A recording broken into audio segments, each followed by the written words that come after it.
اللہ کا عرش کبھی نہیں کانپا، مگر ایک لمحہ ایسا ہوتا ہے کہ اللہ کا عرش بھی کانپ اٹھتا ہے، اور وہ لمحہ ہوتا ہے کہ جب ایک دکھی انسان اللہ کی عدالت کے سامنے بیٹھ کر رو رو کر کہہ رہا ہوتا ہے کہ اے میرے مالک، میں بہت تھک گیا ہوں، اے اللہ میں بہت زیادہ تکلیف میں ہوں،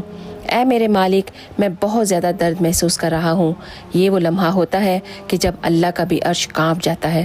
جب وہ بندہ کہتا ہے نا کہ اے اللہ اب میرے سے صبر نہیں ہوتا، اے اللہ کب وہ وقت آئے گا جب تو میرے زخموں پر مرہم رکھے گا، کب وہ وقت آئے گا کہ تو میرے دکھوں کو خوشیوں میں بدل دے گا، کب وہ وقت آئے گا جب میرا صبر جیت جائے گا اور میرا دشمن ہار جائے گا۔